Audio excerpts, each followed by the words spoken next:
Well, my apologies, everybody. I decided to go for death by PowerPoint, so try and stay awake for this one. My name's Darren Westlake. I'm one of the founders of Crowdcube.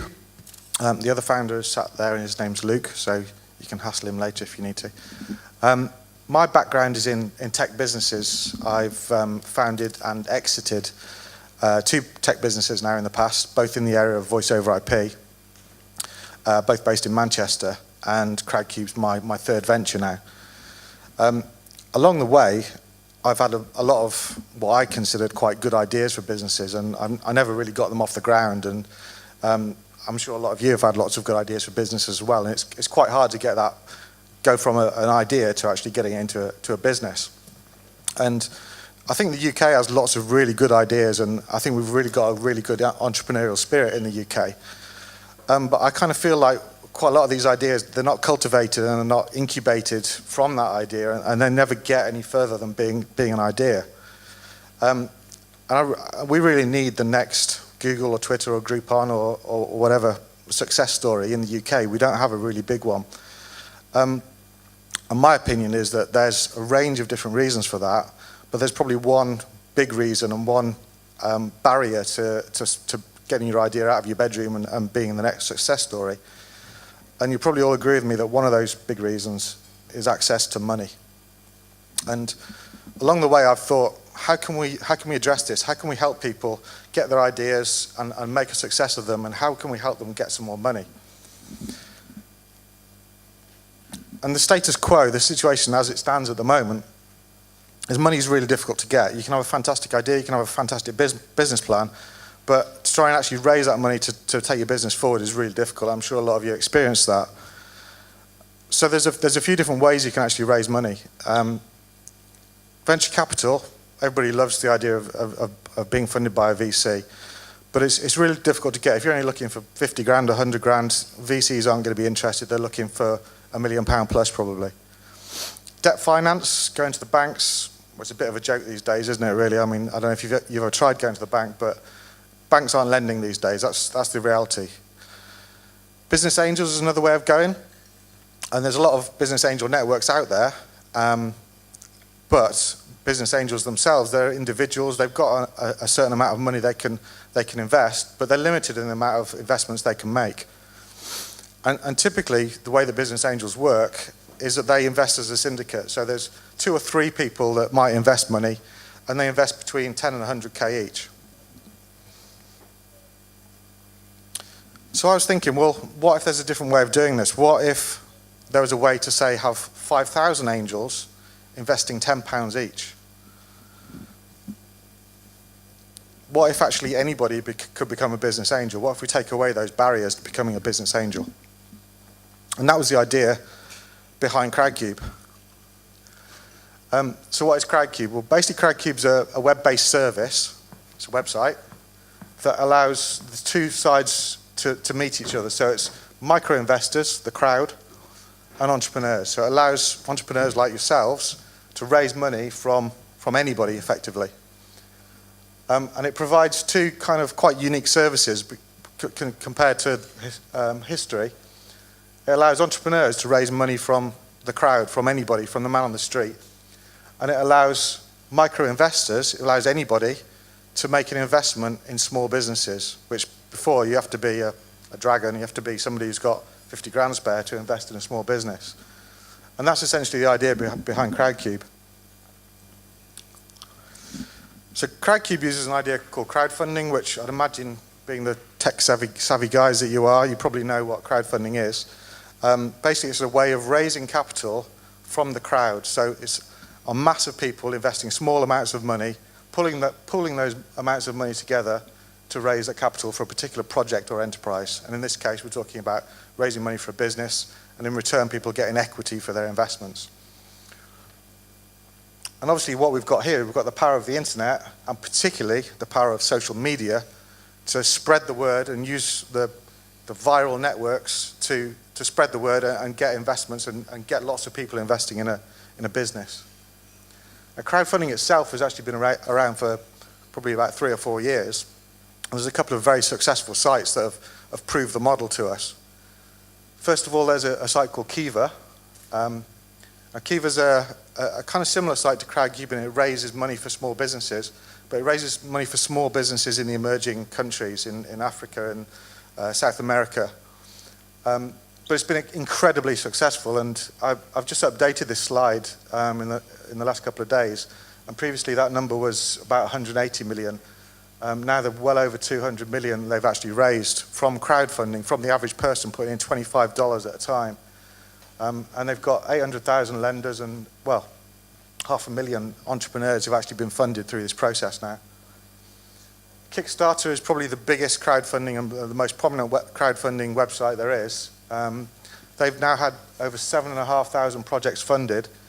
Last year they had $27 million pledged through their website, and their run rate at the moment is actually they're bringing in $7 million a month in pledges for projects on there.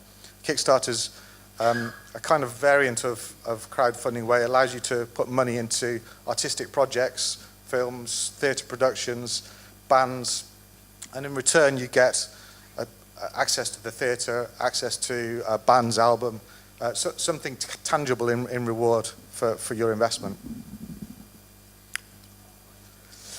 Here's an example of the most successful crowdfunding project that Kickstarter have had.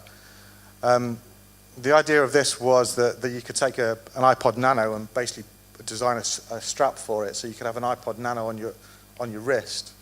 And people obviously loved that idea, and you can see that 13,500 people actually backed that idea and put money into that project. And they were actually looking to raise $15,000 and ended up with nearly $1 million. Absolutely incredible, and they only wanted that 15,000 just to get the production going of those wrist straps, and they've made nearly $1 million out of it. So it's kind of proved the model that crowdfunding does work. People will back projects. So let me tell you a little bit more about Crowdcube. So the essential part of Crowdcube is that we use crowdfunding to generate money, generate funds for a business that's looking to get off the ground or looking to grow, looking for seed capital. And in return, people who invest get equity in that business. On the website, you can basically browse through different propositions on the website. You can see a very basic piece of information about each of the businesses that we have on there, how much money they've raised so far. And if you're interested in investing, you can click on a particular pitch, and you can find out a lot more about that business and see whether you're interested in investing in it yourself. I'll show you what a pitch actually looks like. So this is probably our most successful pitch on Crowdcube at the moment. I should mention we've only been going for just over 2 months at the moment, so kind of pretty early days for us at the moment.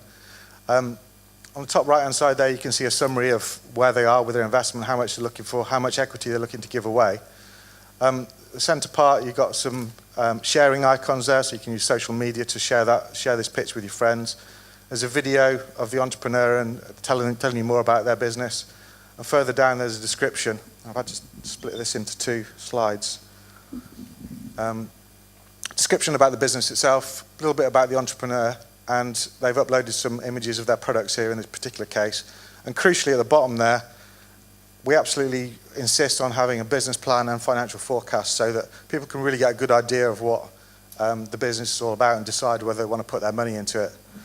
And perhaps I should have mentioned at the top there, probably the most crucial part of it, is you can actually put your money in, just like that. As soon as you become a member of Crowdcube, type in the amount of money you want to invest, £10 minimum. So if you've got a tenner spare and you're interested in the business, you can put a tenner in, click invest now, and off you go. So what are the benefits for the 2 kind of sides involved in here, the entrepreneurs and the investors? Well, obviously the main one for the entrepreneur, it's a new way to raise finance. You don't have to go to the banks, you don't have to look for business angels, VCs. You can raise the money on your own through the Crowdcube website. You can appeal to the whole of the UK. It's not restricted by geographic region. It's pretty easy to promote. You can use social media. It's very cost effective. We don't charge any fees unless you raise your money. So there's basically no risk. If you actually raise your money, then you'll pay us a 5% fee. If you don't raise your money, then you don't owe us anything. And as well as raising money, the other things that you get out of this is you get to basically promote your product or your service to the whole of the community that comes through Crowdcube.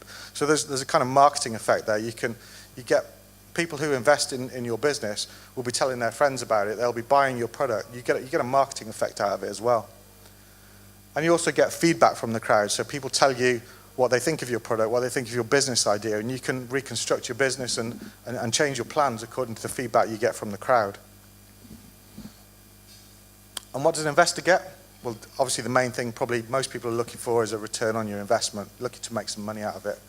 Hopefully it's going to be the next Twitter, the next Google, and in 5 years' time you're going to make a fortune.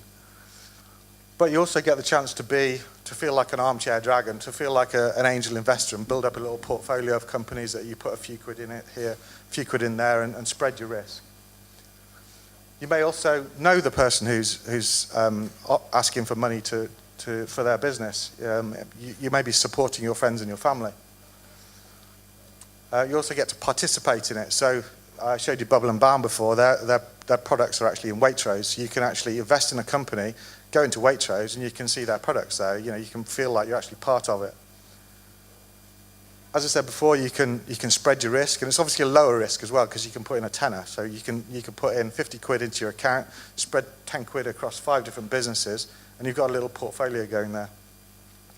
And obviously, the simplicity of it is really, really simple to invest. As you've seen, log in, go to the pitch that you like, type in the amount of money you want to press, and off you go. So really, really straightforward. So to summarize, what's Crowdcube all about? Well, we provide entrepreneurs with a new way of raising finance, and that's really what we're all about.